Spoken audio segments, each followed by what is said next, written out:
Hello folks and welcome back to another video. Today we're going over the attributes on essences, set items and some reforges that you can use to boost your damage or defensive capabilities. But the first thing you should always take is going to be critical hit chance and critical hit damage. And you can put this on every single weapon, shoulder and a helmet. Your first priority should always be to find this on these 6 slots. It will increase your damage immensely because you will have over 25% critical hit chance if you get a good rolls and you have it on every single piece, which is basically 25% damage increase. And it's more if you do have a critical hit damage too, so it's just really big damage increase, at least in PvE. It is also really good in PvP. It is just nerfed by the strife debuffs, so not that good in PvP compared to PvE, but it is still damage increase. Now, if you're thinking about PvP, we have something else we can use on these slots. Your primary attacks have a 6% chance to reduce enemy attack and movement speed by 20%. And why is this so good in PvP? Well, if you happen to have something like, let's say, damage to enemies suffering loss of control increased by some percentual amounts, you will get more damage to the enemies just by having that on your items.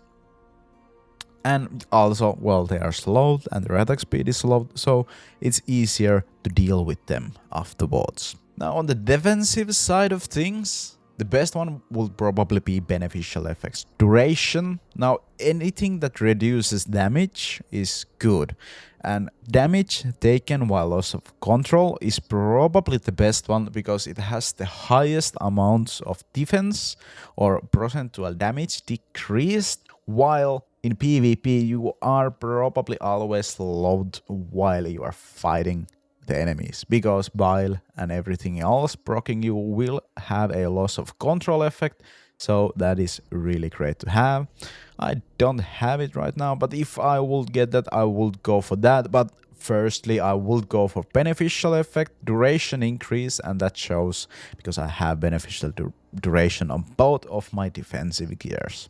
Now let's go on the set items. On the set items, the first thing you should be looking for is movement speed. This caps at 20%, so once you hit the 20%, you don't need to look more of this, and then you can go for the other stats. These are all defensive items, and you can also have something like knockback resistance and a stun resistance on these slots if you want to max out these ones. You can also get these on family tree, so if you want to max out this, you can hit 98% knockback resistance, which is most likely nerfed in PvP, but if you want to have almost 100% knockback resistance in PvE, that is possible if you get the knockback resistance on almost every single slot and you open up the tremor tree and get everything to knockback resistance. It's really hard to do, but it's one possible thing you could do if you want to do that. Now for PvP, you might want to take damage taken from players reduced or damage done to players increased if you want to go the PvP round. But then again, you probably are looking for attributes and combat ratings too, so it might be hard to get all of the good magic stats on the set items, and on the set items they are not as good compared to your essences. So that's the point when we head to the attributes and what we should be using on the attribute slots. Well, strength is usually pretty good on PvE. It was the best one to stack. People were stacking strength and looking for double stat gear to max out the strength. But it's not the case anymore. It is the case on PvE, but because in PvP this stat is nerfed by 1/3 or whatever the damage reduction inside the PvP is, that is the value that this is getting reduced. Same thing with the vitality. So I wouldn't recommend stacking these if you want to do a PvP. Instead, going for fortitude and willpower, because these are not going to get reduced and you are getting some respectable amounts of armor and armor penetration. From fortitude and from willpower, you're getting some respectable increases in potency and resistance. So I will highly recommend trying to get fortitude and willpower on your essences if possible, if you are doing PvP a lot. Now let's quickly cover the Reforges tool. So in Wildfire, we have the critical hit damage, which is really good. So you can take this if you are PvE focused, or if you just take 3 other ones that you want the family tree from. This is pretty good extra thing on the family trees to get a bit more damage out. You can also take the primary attack damage and all skill damage increased, but I wouldn't really recommend going for 3-piece because the family is not that great, but there are a lot of people that still takes every single one, like primary attack, all skill damage and critical damage, just to get those respective stats, because they are that good that you can have bad family set if you want to just maximize the damage. Now if you are going for Tremor, this is more of a PvP thing if you don't mind PvE suffering for it. First things is the primary attacks. That is the same thing on the gear that you can get, but you can get it from here too, so you can reduce 20% attack and movement speed with your primary attacks if you take this. And the other ones are of course continual damage reduction and stun resistance, knockback resistance, which are good. Now your primary attacks will inflict a stun if you use this, so this can be pretty good, but again it's purely PvP. Now Jolt is also purely PvP, but it's defensive one. Now the damage taken from players is pretty cool. I kind of would like to take this, and probably even damage taken while suffering loss of control, because that also is on almost all the time.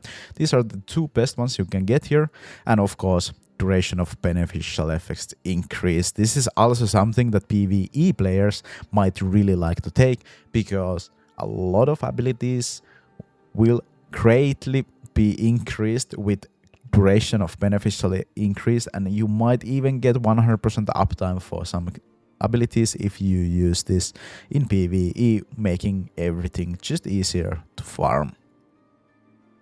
On the Vengeance tree, which I personally like a lot, because in PvP you get that nice little burst, so sometimes you can just instantly wipe the floor of your enemies, and in PvE this also helps a tiny bit.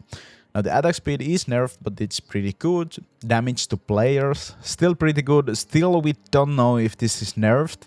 I kinda hope it's not, but we don't know. It might be, it might not be. But I don't want to take damage to demons either. And damage to shielded enemies is not that mandatory, because if you really want to get the damage to shielded enemies, you will probably take a essence that will just instantly break the shields.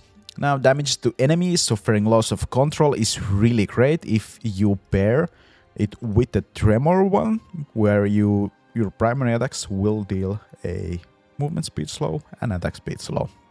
So that will trigger the damage to enemies suffering loss of control effect will trigger, and you will get at least 40% damage in PvE.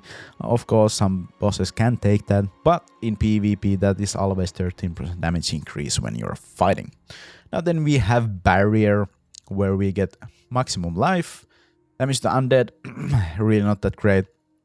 Block chance is not that great anymore. Fear resistance can be useful. You can resist some raids, but usually not that great. But the barrier in itself is pretty good, so some people are using this, but I wouldn't recommend using this just for the stats. Then we have the Ravage ones. Don't take this unless you are a summoner and you play the summon builds, then this is your best bet, and you will definitely want to take this if you are maining Necromancer. If you're maining a Necromancer, do take this. This is really great, but otherwise don't take any of these. This is kind of bad. But this is for the video. This was requested, so I finally got up and did this, and hope you guys have a great day, and I will catch you on the next one.